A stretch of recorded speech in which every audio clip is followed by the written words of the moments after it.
Hi friends, welcome to my channel. మరొక pickle రెసిపీతో మీ ముందుకు వచ్చాను. అదేంటంటే తీపి మాగాయి, బెల్లం మాగాయి అని కూడా అనొచ్చు.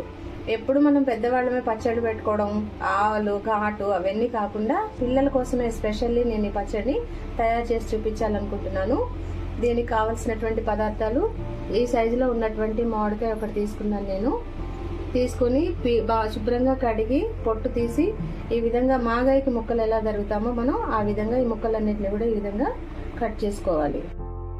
వీటికి కావాల్సినటువంటి పదార్థాలు కారం, అంటే పిల్లలు ఎక్కువగా తినరు కాబట్టి ఆ పులుపుని నేను తీసుకున్నటువంటి కాయ తీయగా ఉందని చెప్పాను కదా, నేనైతే 1 స్పూన్ కారం. బెల్లం పుల్లటి కాయలు అయితే మాత్రం ఈ కప్పెడు తీసుకోవాలి. ఇది తీయగా ఉంది కాబట్టి నేను కొంచెం బెల్లాన్ని తగ్గించాను. పుల్లటి కాయలు అయితే ఈ కప్పెడు బెల్లాన్ని తీసుకోవచ్చు. తర్వాత 1 స్పూన్ ఉప్పు, అంటే రుచికి తగినంత. కొద్దిగా వేయించి పొడి చేసుకున్నటువంటి జీలకర్ర పొడి. స్టవ్ ఆన్ చేసుకుని కడాయి పెట్టుకొని 1 స్పూన్, అంటే పెద్ద స్పూన్ ఆయిల్ మనం వేసుకొని హీట్ చేసుకోవాలి. ఇప్పుడు ఆయిల్లో ఈ ముక్కల్ని వేసుకొని కొద్దిగా వేయించాలి, అంతే. ఎక్కువ వేయాల్సిన అవసరం అయితే లేదు.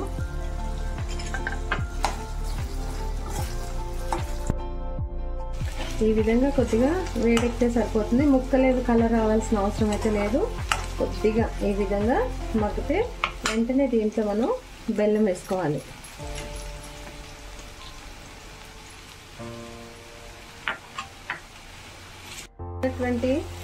ఈ బెల్లం అంతా కూడా మొత్తం కరిగి మన బెల్లం సిరప్ లాగా తయారవుతుంది. దీనికి లైట్గా తీగ పాకం అయితే రావాలి. అది వచ్చేంత వరకు కూడా మనం ఈ విధంగా కలుపుతూ ఉండాలి. ఈ బెల్లం సిరప్ అయితే అంత దగ్గర పడుతుంది కదా. ఇప్పుడు మనకి తీగ పాకం వచ్చిందో లేదో మనం చూద్దాం. ఇగో ఈ విధంగా వస్తే సరిపోతుంది. ఇప్పుడు మనం ఇందులో వేయించి పొడి చేసుకున్నటువంటి జీలకర్ర పొడి కొద్దిగా వేసుకోవాలి. తర్వాత ఉప్పు, కారం కూడా వేసుకోవాలి. వేసుకొని ఇదంతా కూడా మంచిగా కలుపుకోవాలి. ఈ పాకం ఇది అంతా కూడా ఈ విధంగా వచ్చిందిగా. ఇప్పుడు మనం స్టవ్ ఆఫ్ చేసుకొని దీన్ని చల్లారనిచ్చుకుందాం. ఇప్పుడైతే చల్లారింది. పిల్లలకి మనం ఎప్పుడు జామ్లు సాసులే కాకుండా ఈ విధంగా చేసి పెడితే పిల్లలు ఎంతో ఇష్టంగా తింటారు. ఇది పుల్లగా తీయగా కారకారంగా ఉంటుంది. పిల్లలు చాలా ఇష్టపడతారు. మీరందరూ కూడా దీన్ని ట్రై చేస్తారని అనుకుంటున్నాను. ఇప్పుడైతే చల్లారింది కదా, మనం ఈ గాజు బౌల్లోకి తీసుకుందాం.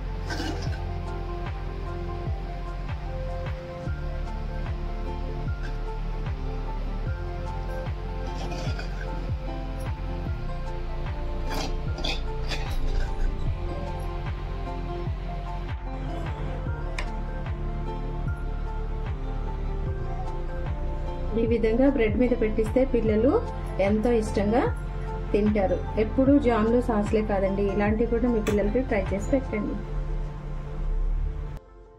నా దగ్గర ప్రస్తుతం బ్రెడ్ ఉంది కాబట్టి మేము బ్రెడ్తో టేస్ట్ చేసాము. చాలా బాగుంది. దీన్ని దోశ, పూరి, చపాతీలో కూడా తినొచ్చు.